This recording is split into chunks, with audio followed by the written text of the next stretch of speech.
నమస్కారం ETV news కు స్వాగతం ముఖ్యాంశాలు ఈ కార్ రేసింగ్ లో కేటీఆర్ పై కేసు నమోదుకు సర్వం సిద్ధం గవర్నర్ అనుమతిని ఏసీబీకి పంపాలని కేబినెట్ నిర్ణయం నేడు కేసు నమోదు చేసే అవకాశం విద్యుత్ కమిషన్ నివేదికపైన చర్చించిన మంత్రివర్గం భారీగా లోపాలు అక్రమాలు జరిగాయని వెల్లడి రేషన్ కార్డుల జారీకి మార్గదర్శకాలపై సమాలోచన ఏపీని డోలీ మూతల రహితంగా తీర్చిదిద్దాలని చంద్రబాబు పవన్ నిర్ణయం తొలి దశలో మన్యం అల్లూరి జిల్లాల్లో 9 రోడ్ల నిర్మాణ పనులకు ఆదేశాలు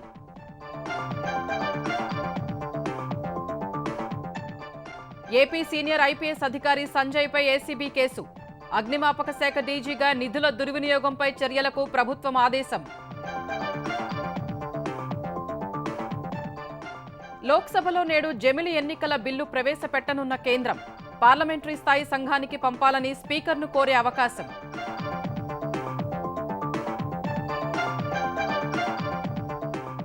ఢిల్లీలో అత్యంత తీవ్ర స్థాయికి చేరిన కాలుష్యం యాక్షన్ ప్లాన్ 4 అమలు BS4 వాహనాల రాకపోకలపై నిషేధం విధింపు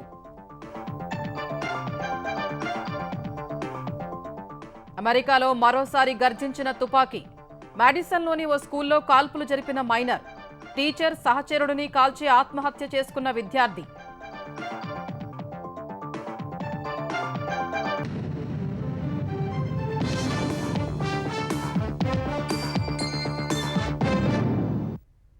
ఫార్ములా ఈ కార్ రేసు వ్యవహారంలో మాజీ మంత్రి కేటీఆర్ పై కేసు నమోదు చేసేందుకు తెలంగాణ మంత్రివర్గం అనుమతినిచ్చింది గవర్నర్ ఇచ్చిన అనుమతిపై సుదీర్ఘంగా చర్చించిన కేబినెట్ ఏసీబీకి పంపించాలని సీఎస్ను ఆదేశించింది సీనియర్ ఐఏఎస్ అధికారి అరవింద్ కుమార్ విచారణకు ఇప్పటికే ప్రభుత్వం అనుమతినిచ్చినట్లు రెవెన్యూ శాఖ మంత్రి పొంగులేటి శ్రీనివాసరెడ్డి వెల్లడించారు ఇందిరమ్మ ప్రభుత్వంలో కక్ష సాధింపు ఉండదని అవినీతిని ప్రజల ముందు ఉంచటమే తమ ఉద్దేశమన్నారు కేటీఆర్ అరెస్టుపై ఏమీ చెప్పలేమని చట్టం తన పని తాను చేస్తుందని స్పష్టం చేశారు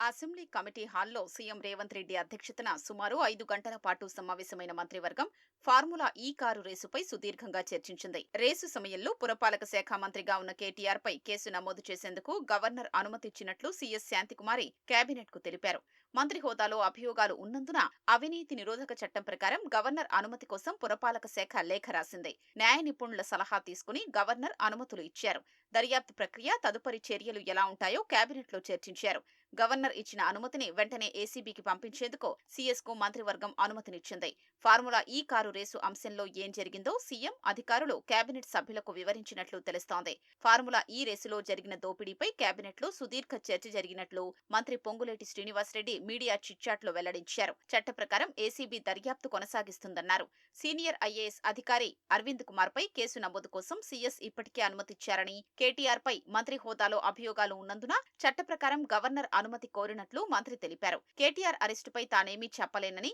చట్టం తన పని తాను చేస్తుందని పొంగులేటి వ్యాఖ్యానించారు ఏజెన్సీలపై కూడా కేసు నమోదయ్యే అవకాశముందన్నారు నిబంధనలకు విరుద్ధంగా అనుమతులు ఎవరిచ్చారు నిధులు ఎక్కడికి చేరాయి ఎవరెవరి చేతులు మారాయో దర్యాప్తులో తేలుతుందని మంత్రి అన్నారు ఈ అంశంలో భారీ అవినీతి జరిగినట్లు పొంగులేటి అంచనా వేశారు ఇందిరమ్మ ప్రభుత్వంలో కక్ష సాధింపు ఉండదని అవినీతిని ప్రజల ముందుంచడమే తమ ఉద్దేశ్యమని చెప్పారు కేటీఆర్ అరెస్టుపై తాను ఏమీ చెప్పలేనని చట్టం తన పని తాను చేస్తుందని మంత్రి వ్యాఖ్యానించారు బాంబు తుస్సుమనేదే అయితే ఢిల్లీ చుట్టూ ఎందుకు ప్రదక్షిణలు చేశారని ఎద్దేవా చేశారు గవర్నర్ అనుమతి లేఖ సీఎస్ నుంచి అందగానే ఇవాళ కేటీఆర్ అరవింద్ కుమార్ తదితరులపై కేసు నమోదు చేసే అవకాశం ఉంది ఎఫ్ఐఆర్ నమోదు చేసిన తర్వాత సోదాలు నోటీసులు తదితర దర్యాప్తు ప్రక్రియకు సిద్ధమవుతున్నట్లు సమాచారం ఛత్తీస్గఢ్తో విద్యుత్ కొనుగోలు ఒప్పందం యాదాద్రి భద్రాద్రి థర్మల్ విద్యుత్ కేంద్రాల నిర్మాణంపై జస్టిస్ మదన్ బి లోకూర్ ఇచ్చిన నివేదికపై కూడా మంత్రివర్గం చర్చించినట్లు తెలిసింది ఇందులో భారీగా లోపాలు అక్రమాలు జరిగాయని కమిషన్ నివేదించిందని దీనిపై మరోసారి సుదీర్ఘంగా చర్చించి తదుపరి కార్యాచరణపై నిర్ణయం తీసుకోవాలనే అభిప్రాయానికి వచ్చినట్లు సమాచారం ఇందులో 4 అంశాల్లో స్పష్టమైన ఉల్లంఘనలు జరిగాయని కమిషన్ నివేదించినట్లు తెలుస్తోంది సంక్రాంతి తర్వాత రాష్ట్రంలో అర్హులకు కొత్త రేషన్ కార్డులు జారీ చేయాలని మంత్రివర్గం నిర్ణయించినట్లు సమాచారం అర్హుల గుర్తింపునకు మార్గదర్శకాలపైన చర్చించింది ఈ నెల 28న భూమి లేని నిరుపేద కుటుంబాల బ్యాంకు ఖాతాల్లో 6,000 చొప్పున జమ చేయాలని ప్రభుత్వం నిర్ణయించింది ఎందరికి ఇవ్వాలి ఎన్ని నిధులు అవసరమనే అంశాలపైన మంత్రివర్గం చర్చించినట్లు సమాచారం కొత్తగా 14 మున్సిపాలిటీల ఏర్పాటు, 51 గ్రామాలను జీహెచ్ఎంసీలో విలీనం చేస్తూ తెచ్చిన ఆర్డినెన్స్కు చట్టరూపం కల్పించే బిల్లు, జీఎస్టీ సవరణ బిల్లుకు కేబినెట్ ఆమోదం తెలిపింది. తుపాకులగూడెం బ్యారేజీ నిర్మాణంలో సవరించిన అంచనాల్ని కేబినెట్ ఆమోదించినట్లు సమాచారం. వైఎస్ఆర్, చంద్రబాబు వంటి పెద్ద నేతలతోనే బీఆర్ఎస్ పోరాటం చేసిందని సీఎం రేవంత్ రెడ్డి పెద్ద విషయం కాదని ఆ పార్టీ కార్యనిర్వాహక అధ్యక్షుడు కేటీఆర్ అన్నారు. బీడీఎల్ ఎన్నికల్లో గెలుపొందిన బీఆర్టీయూ నేతల్ని తెలంగాణ భవన్లో కేటీఆర్ సన్మానించారు. కాంగ్రెస్ ప్రభుత్వం ఏడాదిలోనే ప్రజల నుంచి తీవ్ర వ్యతిరేకత మూటగట్టుకుందని తెలిపారు. రాష్ట్రంలో ఎవరు గొంతు విప్పినా జైల్లో వేసేందుకు సిద్ధంగా ఉన్నారని మండిపడ్డారు. సోషల్ మీడియా పోస్టులు పెట్టినా జైల్లో వేస్తామనే నియంతృత్వ ధోరణి ఉందన్నారు. తెలంగాణ భవన్ ఓ జనతా గ్యారేజ్ అని, ఎవరికి సమస్యలు వచ్చినా తాము అండగా ఉంటామని హామీ ఇచ్చారు. తెలంగాణ ప్రజలు ఆకలినైనా భరిస్తారు కానీ ఆత్మగౌరవాన్ని వదులుకోరని కేటీఆర్ స్పష్టం చేశారు. ఇప్పుడు మన ప్రభుత్వం లేదు రాష్ట్రంలో, ప్రజలు బాధపడతా ఉన్నారు. ఇప్పుడు మేము సిగ్నల్ అక్కడ ఆపి మరీ మాట్లాడిస్తున్నారు. ఆటోళ్ళు పక్కకెళ్ళి దిగొచ్చి బండి ఆపి, అన్న జల్దీ రాండ్రి, జల్దీ ఎట్లా వస్తాం రాబాయ్, ఇంకా టైం ఉంది కదా అంటే ఏమన్నా ఉపాయం చూడండి. అరే ఏం ఉపాయం చూస్తారు అంటే ఏమన్నా ఉపాయం చూడండి. జనరల్గా 3.5-4 ఏళ్ల తర్వాత వచ్చే వ్యతిరేకత ఒక ప్రభుత్వం మీద, ఈ ప్రభుత్వం మీద సంవత్సరం లోపలనే వచ్చి వచ్చింది. ఎందుకు వచ్చింది అంటే ఇక వాళ్ళు చేసే దిక్కుమాలిన పనులు అన్ని కూలగొట్టుడు, ధ్వంసం చేసుడు, అన్ని తలతోకలేని మాటలు మాట్లాడు, ప్రజలకు అడ్డగోలు మాటలు ఇచ్చిండ్రు, ఒక్క మాట నిలబెట్టుకోలేదు. కాబట్టి కోపం ప్రజలకు వస్తుంది, తప్పేం లేదు. ఆంధ్రప్రదేశ్ను డోలీ మూతల రహితంగా తీర్చిదిద్దాలని ముఖ్యమంత్రి చంద్రబాబు, ఉప ముఖ్యమంత్రి పవన్ కళ్యాణ్ నిర్ణయించారు. దశల వారీగా మారుమూల గిరిజన గ్రామాలకు రహదారి సౌకర్యం కల్పించేలా ప్రణాళికలు రూపొందించాలని అధికారులను ఆదేశించారు. ఈ మేరకు తొలి దశలో పార్వతీపురం, మన్యం, అల్లూరి జిల్లాల్లో 9 రోడ్లు నిర్మాణం చేపట్టనున్నారు. గిరిజన గ్రామాలను ప్రధాన రహదారులకు అనుసంధానించేందుకు 49.73 కోట్ల రూపాయల పనులకు ఆమోదం తెలిపారు. అమరావతి సచివాలయంలో సమావేశమైన ముఖ్యమంత్రి చంద్రబాబు, ఉప ముఖ్యమంత్రి పవన్ కళ్యాణ్ గిరిజన గ్రామాల్లో రహదారుల నిర్మాణాలపై చర్చించారు. వైద్యం కోసం రోగుల్ని డోలీలో ఎక్కువగా తీసుకెళ్తున్న పార్వతీపురం, మన్యం, అల్లూరి సీతారామరాజు జిల్లాల్లోని పరిస్థితులపై చర్చించిన నేతలు తొలి దశలో 18.85 కిలోమీటర్ల పొడవు గల 9 ప్రధాన రహదారుల నిర్మాణానికి అనుమతులిచ్చారు. వీటిని 43.73 కోట్లతో అభివృద్ధి చేయాలని నిర్ణయించారు. త్వరలో వీటికి టెండర్లు పిలిచి పనులు ప్రారంభించనున్నారు. 2 జిల్లాల్లో 9 రోడ్ల నిర్మాణంతో 20 గిరిజన ఆవాస ప్రాంతాలకు రహదారి సదుపాయం అందుబాటులోకి వస్తుందని అధికారులు సీఎంకు తెలిపారు. కేంద్ర ప్రభుత్వ నిధుల కోసం వేచి చూడకుండా రాష్ట్ర నిధులు, ఉపాధి హామీ పథకంలో మెటీరియల్ నిధులతో వెంటనే రోడ్ల పనులు ప్రారంభించేందుకు చర్యలు తీసుకోవాలని అధికారుల్ని సీఎం ఆదేశించారు. ఏపీ వ్యాప్తంగా 499 గిరిజన గ్రామాల నుంచి ప్రజలు బయటకు వెళ్లేందుకు సరైన రహదారులు లేనట్లుగా అధికారులు గుర్తించారు. పార్వతీపురం, అల్లూరి సీతారామరాజు జిల్లాల్లో సమస్య అత్యంత తీవ్రంగా ఉన్నట్లు నివేదిక రూపొందించారు. తొలి దశలో 9 రోడ్ల నిర్మాణం చేపట్టనుండగా ఈ నెల 20న పార్వతీపురం, మన్యం జిల్లాలోని గిరిజన గ్రామంలో రోడ్ల పనులకు పవన్ కళ్యాణ్ శంకుస్థాపన చేయనున్నారు. 5 ఏళ్లలో దశల వారీగా అన్ని గిరిజన గ్రామాలకు రహదారి సౌకర్యం కల్పించనున్నారు. ఏపీ సీఐడీ మాజీ అధికారి సంజయ్పై ఏసీబీ ఉచ్చు బిగుస్తోంది. వైసీపీ హయాంలో అగ్నిమాపక శాఖ డీజీ, సీఐడీ విభాగాధిపతిగా పనిచేసిన సంజయ్ నిధుల దుర్వినియోగానికి పాల్పడ్డారంటూ విజిలెన్స్ అండ్ ఎన్ఫోర్స్మెంట్ ఇచ్చిన నివేదిక ఆధారంగా రాష్ట్ర ప్రభుత్వం ఆయనపై ఏసీబీ విచారణకు ఆదేశించింది. దీనిపై అవినీతి నిరోధక చట్టంలోని సెక్షన్ 17A కింద అనుమతి కోరుతూ ప్రభుత్వ ప్రధాన కార్యదర్శికి ఏసీబీ అధికారులు లేఖ రాశారు.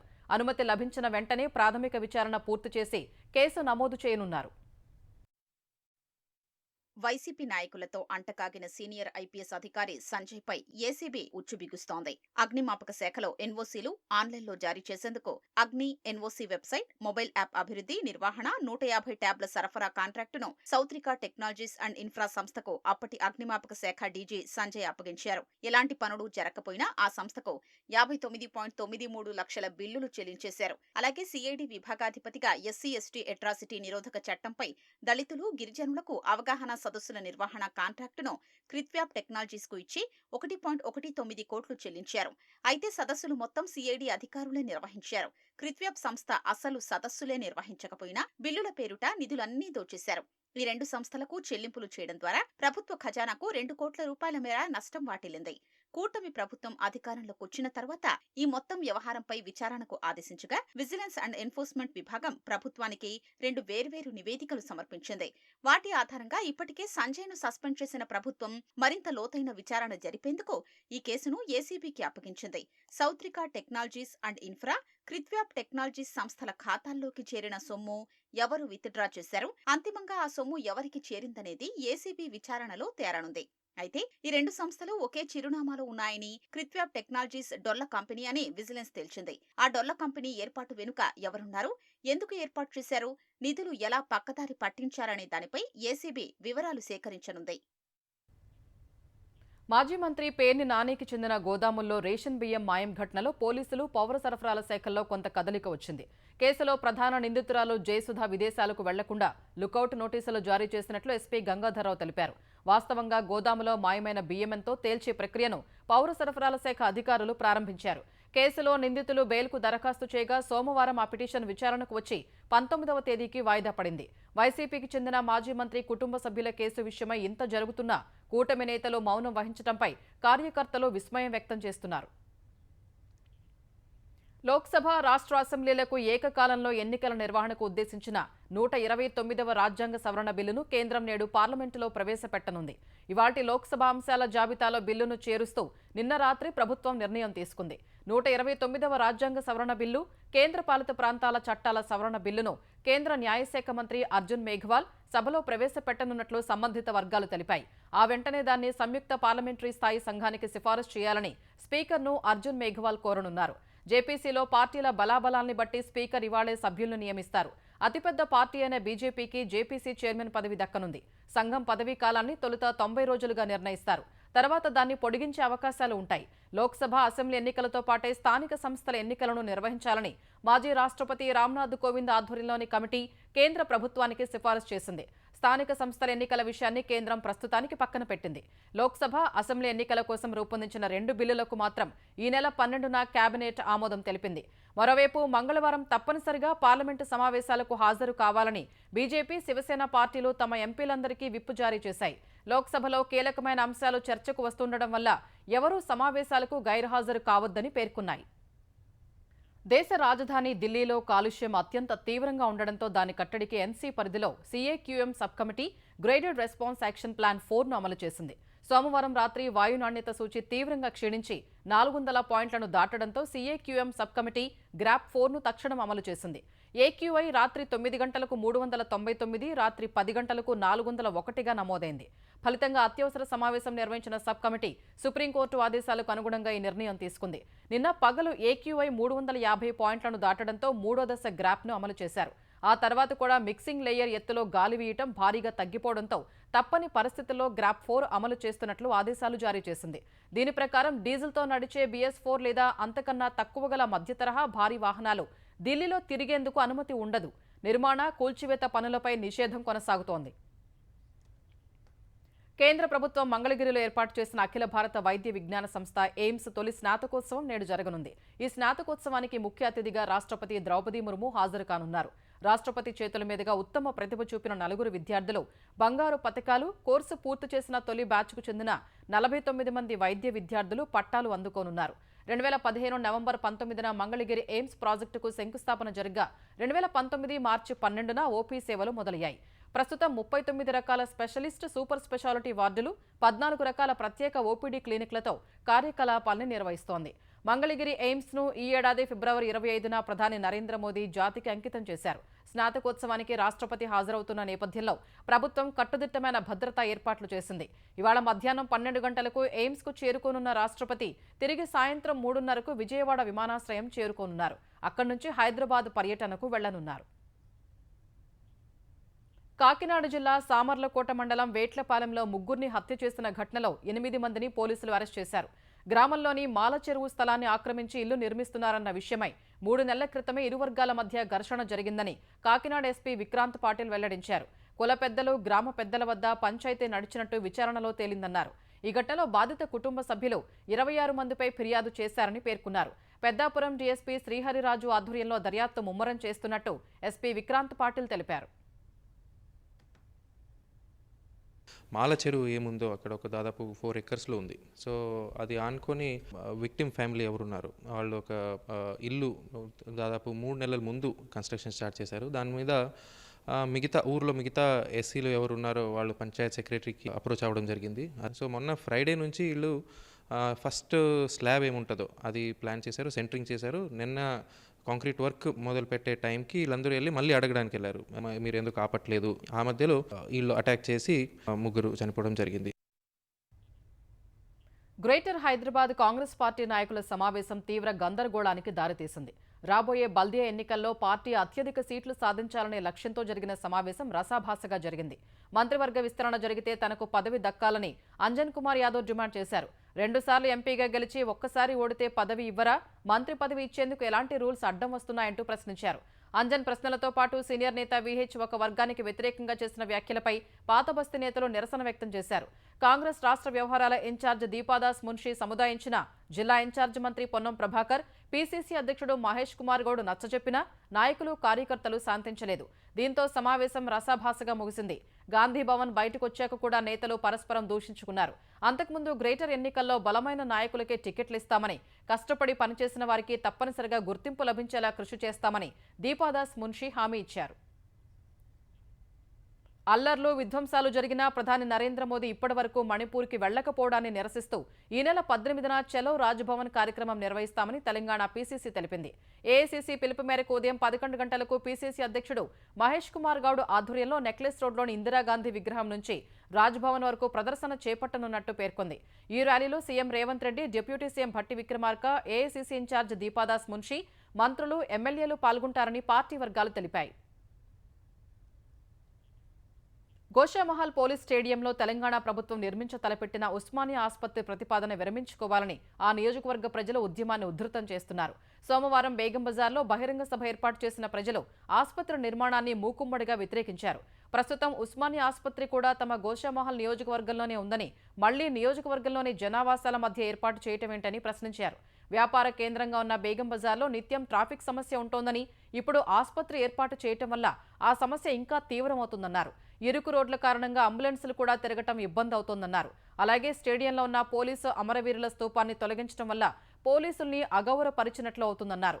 ప్రభుత్వం మొండిగా ఆసుపత్రి నిర్మాణం చేపడితే పోరాటాన్ని మరింత ఉధృతం చేస్తామని హెచ్చరించారు. మేడ్చల్ జిల్లా కీసర మండలంలోని మహాత్మా జ్యోతిబాపులే బాలికల వసతి గృహంలో విద్యార్థులను ఎలుకలు కరిచే అస్వస్థతకు గురైన సంఘటన ఆలస్యంగా వెలుగు చూసింది. రాత్రి నిద్రించే సమయంలో ఎలుకలు విద్యార్థినుల్ని కరవగా హాస్టల్ సిబ్బంది కీసర ప్రభుత్వ ఆసుపత్రికి తరలించి వైద్యం అందించారు. విషయం బయటకు తెలియకుండా జాగ్రత్త పడిన హాస్టల్ ప్రిన్సిపల్ కనీసం తల్లిదండ్రులకు కూడా సమాచారం ఇవ్వలేదు. ఈ ఘటనపై మండిపడిన మాజీ మంత్రి హరీష్ రావు, కాంగ్రెస్ పాలనలో ఎలుక కాట్లు, కుక్క కాట్లు, పాము కాట్లు, కరెంటు షాకులతో విద్యార్థులు తల్లడిల్లుతున్నా పట్టించుకొని దుస్థితి అన్నారు. కాంగ్రెస్ ప్రభుత్వ గురుకుల బాట డొల్లతనం 24 గంటలు కూడా గడవక ముందే బయటపడిందన్నారు. గురుకులాల్లో పాము కాట్లు, ఎలుక కాట్లు, కుక్క కాట్లు లేకుండా చూడాలని ఎక్స్లో హరీష్ రావు పోస్ట్ చేశారు. అమెరికాలో మరోసారి తుపాకీ గర్జించింది. విస్కాన్సిన్ రాష్ట్రం మాడిసన్లోని అబండెంట్ లైఫ్ క్రిస్టియన్ స్కూల్లో ఓ మైనర్ కాల్పులకు తెగబడ్డాడు. ఈ ఘటనలో కాల్పులు జరిపిన మైనర్తో పాటు ఒక టీచర్, ఒక విద్యార్థి ప్రాణాలు కోల్పోయారు. గాయపడ్డ 7గురికి చికిత్స అందిస్తున్నారు. క్షతగాత్రులంతా పాఠశాల సిబ్బందితో పాటు విద్యార్థులనేని సమాచారం. కాల్పులు జరిపింది బాలిక లేదా బాలుడు అన్న వివరాల్ని మాడిసన్ పోలీసులు వెల్లడించలేదు. మైనర్పై తాము కాల్పులు జరపలేదని, అక్కడకు వెళ్లేసరికే మైనర్ చనిపోయి ఉన్నట్లు తెలిపారు. ఆ మైనర్ అదే పాఠశాలకు చెందిన విద్యార్థి అని పేర్కొన్నారు. ఆ పాఠశాలలో మొత్తం 390 మంది విద్యార్థులు చదువుకుంటున్నారని వివరించారు. కాల్పులు జరిపిన మైనర్ మానసిక పరిస్థితి గురించి విచారణ చేస్తున్నట్లు పోలీసులు తెలిపారు. కేరళలోని ఎరుమేలి, పుల్లుమేడు ప్రాంతాల నుంచి వనయాత్ర చేసి శబరిమలకు చేరుకునే భక్తుల కోసం త్వరలో ప్రత్యేక దర్శనాన్ని ఏర్పాటు చేయనున్నట్లు ట్రావెన్కోర్ దేవస్థానం బోర్డు తెలిపింది. ఈ మేరకు కాలినడకన అటవీ మార్గం ద్వారా శబరిమలకు చేరుకునే భక్తులకు అటవీ శాఖ సాయంతో ఓ ప్రత్యేకమైన ట్యాగ్ను అందచేయనున్నట్లు దేవస్థాన బోర్డు అధ్యక్షుడు పిఎస్ ప్రశాంత్ వెల్లడించారు. రోడ్డు మార్గం ద్వారా పంబాను చేరుకునే భక్తులతో కాకుండా వనయాత్ర చేసిన భక్తులకు ప్రత్యేక క్యూలైన్లను ఏర్పాటు చేస్తామని ప్రశాంత్ చెప్పారు. ఈ విధానాన్ని త్వరలోనే అమలు చేస్తామని, వనయాత్ర చేసే భక్తులకు ట్యాగ్లు అందజేసే బాధ్యత అటవీ శాఖదేనని ఆయన తెలిపారు. అటు గతేడాదితో పోలిస్తే రెట్టింపు సంఖ్యలో భక్తులు అయ్యప్ప దర్శనానికి తరలివస్తున్నట్లు ప్రశాంత్ వెల్లడించారు. ఈ సీజన్లో మొదటి 29 రోజుల్లో 22,67,000 మందికి పైగా భక్తులు అయ్యప్పను దర్శించుకున్నట్లు ఆయన చెప్పారు. గతేడాది ఇదే సీజన్తో పోల్చితే 4,50,000 మంది ఎక్కువగా వచ్చినట్లు వివరించారు. అలాగే ఈ ఏడాది ఆదాయం కూడా 22 కోట్ల రూపాయలు పెరిగినట్లు చెప్పారు. ఈ ఏడాది ఇప్పటివరకు 163,89,00,000 ఆదాయం వచ్చినట్లు ప్రశాంత్ వెల్లడించారు. ఈవీఎం ట్యాంపరింగ్ వ్యవహారంపై ఇండీ కూటమిలో భిన్నాభిప్రాయాలు వెలుగు చూస్తున్నాయి. ఇటీవల జమ్మూ కశ్మీర్ సీఎం ఒమర్ అబ్దుల్లా ఈవీఎం ట్యాంపరింగ్పై వస్తున్న ఆరోపణలు ఖండించగా తాజాగా ఇండీ కూటమిలోని మరో పార్టీ ఆ జాబితాలో చేరింది. ఎలక్ట్రానిక్ ఓటింగ్ మెషీన్లపై పలువురు నేతలు చేస్తున్న ఆరోపణల్ని టీఎంసీ ఎంపీ, ఆ party general secretary Abhishek Banerjee ఖండించారు. ఈవీఎంలపై అనుమానం ఉన్నవారు వాటిని ఎలా హ్యాక్ చేయాలో చూపించాలని సవాల్ విసిరారు. ఈవీఎంలపై సందేహాలు ఉన్న వ్యక్తులు తమ వద్ద ఏమైనా సమాచారం ఉంటే దాన్ని ఎన్నికల సంఘానికి ఇవ్వాలన్నారు. కేవలం ఆరోపణలు చేయటం వల్ల ఎటువంటి లాభం లేదని హితవు పలికారు. దీనిపై స్పందించిన కేంద్ర మంత్రి సతీష్ చంద్ర దూబే టీఎంసీ ఆలస్యంగానైనా నిజాన్ని అర్థం చేసుకుందని వ్యాఖ్యానించారు. సిరియా హెచ్టీఎస్ నేతృత్వంలోని తిరుగుబాటుదారుల వశమైన తర్వాత దేశం నుంచి పారిపోయిన మాజీ అధ్యక్షుడు బషర్ అల్ అసద్ తొలిసారి స్పందించారు. తాను దేశాన్ని వీడి వెళ్లిపోవాలని అనుకోలేదని, లటాకియా ప్రాంతంలో ఉన్న రష్యా సైనిక స్థావరంలోనే ఉండి పోరాటం చేయాలనుకున్నారని తెలిపారు. అయితే ఆ సైనిక స్థావరంపై కూడా డ్రోన్ల దాడులు జరిగినట్లు అసద్ తన ఫేస్బుక్ ఖాతాలో పేర్కొన్నారు. దీంతో అదే రోజు రాత్రి తనను రష్యాకు తరలించాలని పుతిన్ సైన్యం నిర్ణయించిందని వివరించారు. సిరియాలో 14 ఏళ్ల సుదీర్ఘ అంతర్యుద్ధం తర్వాత గత వారం ఆ దేశ రెబల్స్ వశమైంది. అలెప్పోను కైవసం చేసుకున్న తర్వాత ఒక్కో నగరాన్ని ఆక్రమిస్తూ కేవలం ఒక్క వారంలోనే రెబల్స్ డమాస్కస్ చేరుకున్నారు. ఇజ్రాయెల్ వ్యవహారంలో ఇరాన్, ఉక్రెయిన్ యుద్ధంలో రష్యా ఉండడంతో అసద్ కవి సాయం చేయలేకపోవడంతో అదను చూసి రెబల్స్ విరుచుకుపడ్డారు. 14 నెలలుగా కొనసాగుతున్న ఇజ్రాయెల్ హమాస్ యుద్ధం కారణంగా గాజాలో మృతుల సంఖ్య 45,000 దాటింది. గతేడాది అక్టోబర్ 7న దాడి తర్వాత హమాస్ అంతమే లక్ష్యంగా గాజాలో ఇజ్రాయెల్ దాడులు చేస్తూనే ఉంది. ఈ యుద్ధం కారణంగా ఇప్పటివరకు 45,028 మంది మరణించినట్లు గాజా వైద్యారోగ్య శాఖ ప్రకటించింది. 106,962 మంది గాయపడినట్లు తెలిపింది. మృతుల్లో సగం మందికి పైగా చిన్నారులు, మహిళలు ఉన్నట్లు వెల్లడించింది. ఇప్పటికీ వేలాది మృతదేహాలు శిథిలాల కింద చిక్కుకుని దొరకలేదని, లెక్కకు మించి మరణాలు సంభవించినట్లు పేర్కొంది. అధికారిక లెక్కల ప్రకారం చూసుకుంటే గాజా జనాభాలో మరణించిన వారి సంఖ్య 2% ఉన్నట్లు వైద్యారోగ్య శాఖ వివరించింది. అటు ఇప్పటి వరకు 17,000 మంది మిలిటెంట్లను హతమార్చినట్లు ఇజ్రాయెల్ తెలిపింది. సాధారణ ప్రజల మరణాలకు హమాస్ సంస్థే కారణమని ఇజ్రాయెల్ ఆరోపించింది. పౌరుల భద్రతకు తగిన జాగ్రత్తలు తీసుకోవడంలో ఇజ్రాయెల్ విఫలమైనట్లు పౌర హక్కుల సంఘాలు, పాలస్తీనా ప్రజలు ఆరోపించారు. Germany chancellor Olaf Scholz parliament విశ్వాసం కోల్పోయారు. 733 మంది సభ్యులున్న సభలో సోమవారం ఓటింగ్ జరగ్గా ఆయనకు అనుకూలంగా 207, వ్యతిరేకంగా 394 ఓట్లు వచ్చాయి. 116 మంది ఓటింగ్కు గైర్హాజరయ్యారు. మెజారిటీకి 367 ఓట్లు అవసరం. దీంతో ముందుగా నిర్ణయించిన ప్రకారం జర్మనీ ఎన్నికలకు సిద్ధమవుతోంది. నవంబర్ 6న సంకీర్ణ ప్రభుత్వం కూలిపోయినప్పటి నుంచి మైనారిటీ ప్రభుత్వానికి షోల్జ్ నాయకత్వం వహిస్తున్నారు. స్తబ్దత నెలకొన్న ఆర్థిక వ్యవస్థను పునరుజ్జీవింప చేయడంపై వివాదం తలెత్తడంతో అప్పట్లోనే ఆయన ఆర్థిక మంత్రిని తొలగించారు. ఆ సమయంలోనే నిర్ణీత సమయానికంటే 7 నెలల ముందుగా వచ్చే ఫిబ్రవరిలో ఎన్నికలకు వెళ్లాలనే అంగీకారానికి ప్రధాన పార్టీల నేతలు వచ్చారు.